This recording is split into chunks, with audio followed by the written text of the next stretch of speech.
Maraming nagtatanong dun sa private jet with the tail code RPC 5219 used to transport the former president to The Hague. Ayan. So maliwanag po yan. Sino magsasagot niyan, Madam Chair? Yun na nga, kasi Malinaw? wala ngang sasagot. Andito yung detalye natin na meron tayo. If President Duterte is a protected person under the American executive order of President Trump, does that mean the person will have all his or her assets in the US frozen? Nalilito kami kasi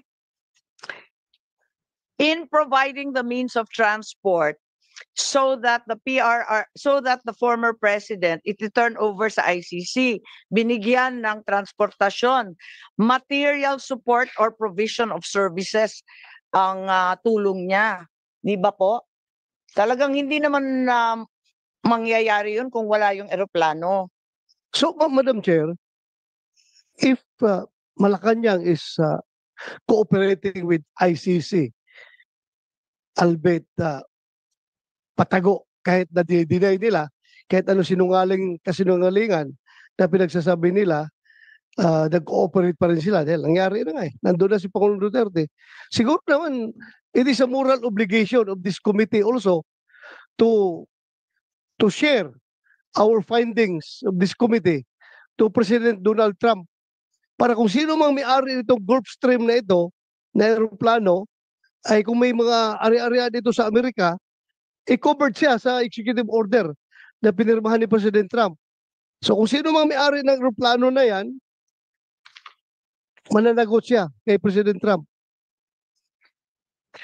Sigurado ako, kung may Gulfstream ka na aeroplano, meron kang mga ari-arian sa Amerika. Kaya prepare for the repercussions of your action.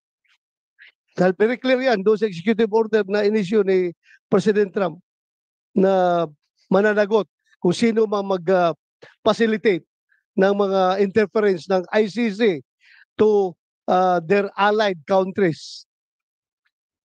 Madam Chair. Kasi maliwanag yun, ano? Ito yung tail code, nandyan si PRRD, maliwanag.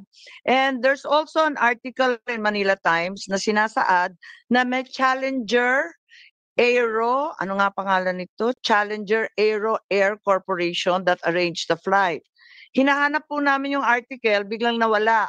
Pero andito yata, ayan, yan ang nakita natin Sino may-ari ng Challenger Aero Air Corporation? Sino mga shareholder? Nandito po yung SEC, kilalanin natin si Attorney Bernal, Attorney Santiago. Kilala po ninyo itong Challenger Air Corp. Sila daw ang nag-ayos nung biyahe. Good morning, Madam Chair. As regards Challenger Air Corporation, this was not among the corporations that were requested by the committee, so we may have to ask for some time for us to provide these documents, Madam Chair. Meron kasing nagpadala, eto naman hindi ko na mahindian, nagpadala na yung Challenger daw ay subsidiary ng San Miguel. Totoo ba yun? Pakita na lang. Kaya lang, wala nga tayong tao rito na magsasabi, wala tayong testigo. Naobliga kami maghanap. At may nagpadala nito na eto nga, sa San Miguel daw to. Ano yung papel ng Challenger kung hindi naman sila may-ari? Kaya nakakapagtaka, kanino ito registered? So, Madam Chair, if I may, Madam Chair. Close na daw sa SEC. Ha? Nakita po natin siya. Yung SEC sila. Okay. So, hindi namin mahanap itong Challenger na to. Yes, Senator Bato. I think Attorney Perdino Santiago, you're with SEC, Attorney? Yes, Senator. Baka pwedeng i-text mo na lang ngayon doon. Anyway, computerized naman lahat yan, di ba? Baka pwedeng mapadala mo ngayon dito habang hindi pa tayo adjourn. We're already coordinating with the office. Thank you, Attorney. Thank you. Salamat, Madam Chair. Maraming salamat. Pero hindi naman to may-ari eh. Ang sabi, arranged lang. Sino nga ba yung may-ari nitong aircraft na to? At anong kumpanya to na nag-charter o nagli-lease out? At sino ang nag-charter noong March 11? Kasi ang sabi ni Secretary Remulla, si John Vic, siya nagsabi na yung private jet was paid for by the Office of the President. So ngayon, tinatanong ko, if the company or person who owns the plane was authorized to charter it or lease it. Kasi ang pangalan nito iba eh, Pacific Asian Pearl Airways. Meron yata sa SEC niyan. Pwede kayong sumagot. Yun ang registered owner, tama po ba?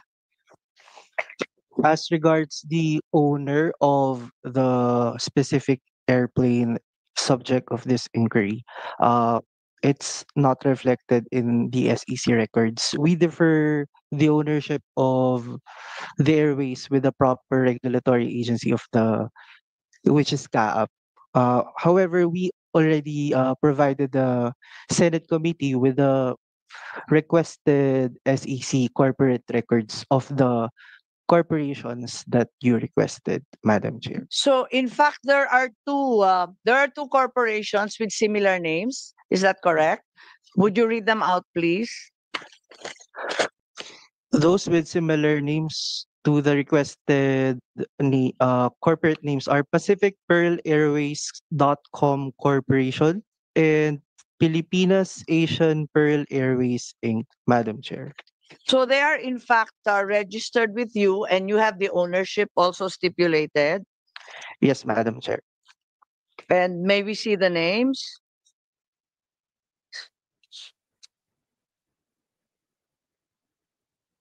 Diba nakalista naman yung mga shareholder niyan? As regards Pacific Pearl Airways.com Corporation, maybe I can turn over The documents. to Attorney Bernal from our corporate Okay. company registration and monitoring Sige po. department. Airway. Alright.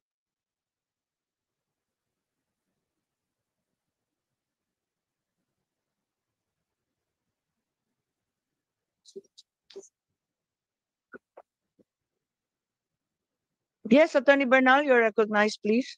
Uh, Good morning, Madam Chair. As regards to Pacific Pearl Airways.com Corporation, under the Articles of Incorporation, the names of incorporator or directors are Elegio Carlo M. Jimenez, Christopher Miel M. Jimenez, Mark C. Tandok, Reocolin P. Toledo, Helen Q. Panolino, Aurora Maria F. Timbol, and Elio B. Jimenez. In the GIS in the 2011, Your Honors, the chairman of the board, the president is Christopher Miel M. Jimenez. The corporate secretary is Elegio Carlo M. Jimenez. The treasurer is Catherine May M. Jimenez. The chief legal counsel is Attorney Aurora Maria F. Timbol. That's the officers, Your Honor. Thank you very much, Attorney Bernal. I think the committee secretary has tried to contact the alleged owners. Can you update us as to the development there? We were only able to send an invitation for Mr. Benjamin Ramos. And they haven't responded since They sent their regrets, ma'am, just yesterday evening po. yesterday. Yes. Okay, so we will need to be hearing from them since he's one of the owners, 30% ownership of the Gulfstream 550.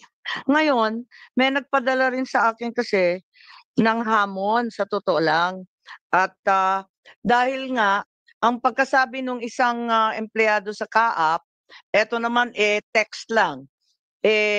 Hindi daw authorized magpa-charter tong eroplanong to dahil personal lang naman to.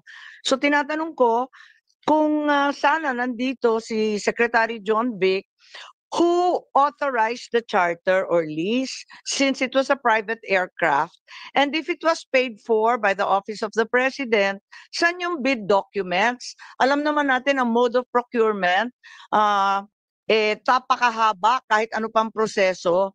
In my experience, kahit pinaka mabilis na procurement, it takes several days to complete.